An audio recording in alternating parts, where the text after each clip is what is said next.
हडप्पा संस्कृतीतील व्यापार आणि ऱ्हासाची कारणं या विभागात आपण आता प्रवेश करत आहोत. चला विद्यार्थी मित्रांनो, आता आपण काय काय शिकलो? आपण पूर्णपणे हडप्पा संस्कृतीची घरं, त्यांची घर बांधणी, त्यांचे पोशाख, त्यांचा संपूर्णपणे कलाकुसरीची भांडी, त्याच्यानंतर त्यांचा आहार, ह्याच्याबद्दल आपल्याला थोडीफार माहिती घेतली. आता आपण जाणार आहोत व्यापारामध्ये. हडप्पा संस्कृतीतील लोक होते ते भारतात हा व्यापार करता करता भारताच्या बाहेरील लोकांशी सुद्धा व्यापार करत असत. ते कोणते कोणते देश होते बघूया. पश्चिम आशिया, दक्षिण युरोप आणि इजिप्त या देशांबरोबर त्यांची चांगलं देवाणघेवाण व दळणवळण होत असे. कापूस, सुती कापड हे निर्यात होत असे.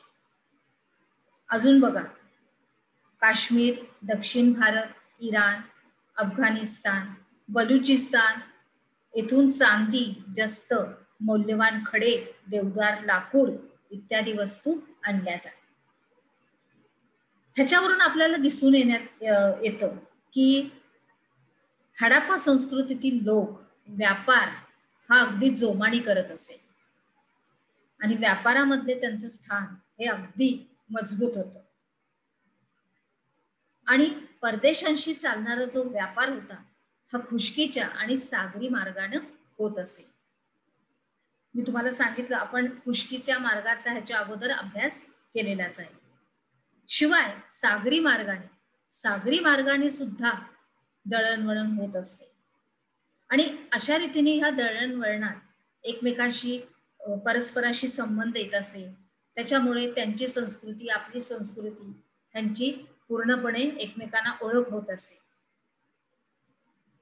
तसंच समुद्राच्या ज्या मार्गाने हडप्पाची संस्कृतीतली जी माणसं जायची हे कशावरून लक्षात आलेलं आहे? कारण लोथल या ठिकाणी मोठ्या प्रचंड आकाराची एक गोदी सापडली आहे, जिथे आपण समुद्रातून माल आणून जिथे माल ठेवतो किंवा तिथे माल ठेवून नंतर तो माल आपण परदेशातील लोकांशी ने-आण करतो.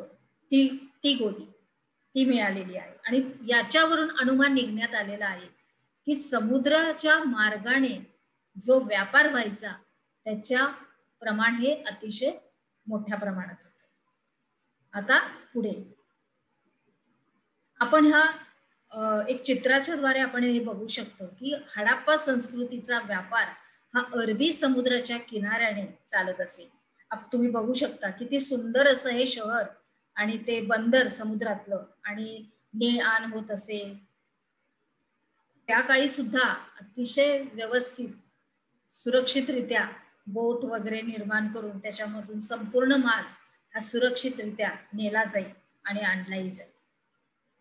बघून घ्या एकदा व्यवस्थित सुंदर, किती छान रित्या संपूर्णपणे समन्वयाने सर्व काही कामं केली जात आहेत.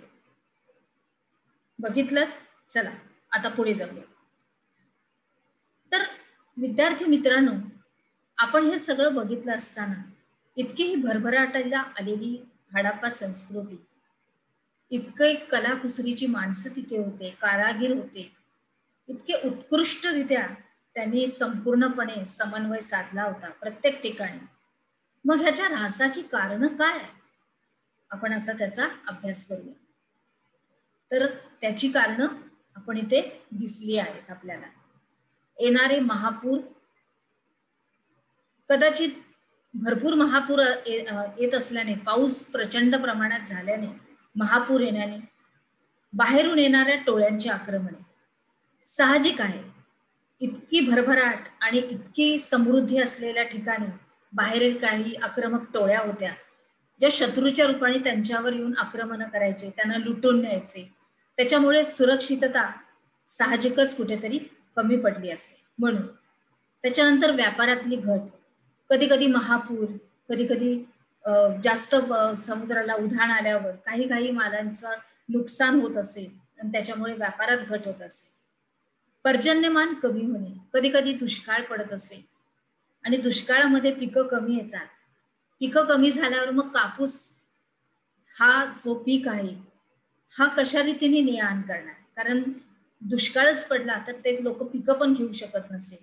त्याच्यामुळं कदाचित त्याच्यानंतर नदीची पात्रे कोरडी पडणे, नदीची पात्र कोरडी पडली म्हणजे प्यायला पाणी नाही, पिकाला पाणी नाही, त्याच्यामुळे संपूर्णपणे समाज जीवन अस्तव्यस्त, हेही कारण आहे. आणि अशा सर्व कारणामुळे अशा ह्या सर्व कारणांमुळे लोकांनी स्थलांतर केलं. काही स्थळ तर उजाड झाली, कारण काही काही ठिकाणी नक्कीच सुरक्षितता कमी पडली असणार. काही काही या नैसर्गिक आपत्तीच्या समोर या लोकांनी हात टेकले आणि अशा रीतीने या हडप्पा संस्कृतीचा ऱ्हास झाला आणि ती संपुष्टात आली.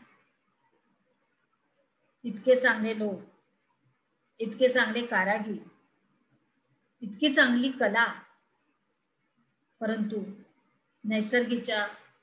निसर्गाच्या काही आपत्तीमुळं ते लोक अशा रीतीने संपुष्टात आले. लक्षात आलं इथपर्यंत व्यवस्थित? चला आता पुढे जाऊया. आता आपल्याला या संस्कृतीबद्दल अजून एक माहिती घ्यायची आहे, ती म्हणजे बघा या छायाचित्रामध्ये आपल्याला पूर्णपणे दिसून येतं की ही कशी छोटीशीच पण छान अशी हडप्पा संस्कृती होती आणि ही अशी संपन्न अशी नगरी संस्कृती होती तिची. आणि सगळ्यात महत्वाचं म्हणजे भारतीय संस्कृतीचा पाया हा इथूनच आला, आपल्या हडप्पा संस्कृतीतून. हे अतिशय महत्वाचं आहे आणि आपल्याला कधीच विसरता कामा नये. चला तर आपण जाऊया आपल्या पुढच्या विभागात. आपला विभाग आहे आता ह्या प्रश्नोत्तरांचा. हडप्पा संस्कृतीतील लोक कोणाशी व्यापार करत असत, व्यापारात काय निर्यात होत असे, व्यापार कोणत्या मार्गाने होत असे, प्रचंड आकाराची गोदी कुठे सापडली आहे, आणि शेवटचा प्रश्न, हडप्पा संस्कृतीतील शहराचा ऱ्हास हा कोणत्या गोष्टीमुळे झाला.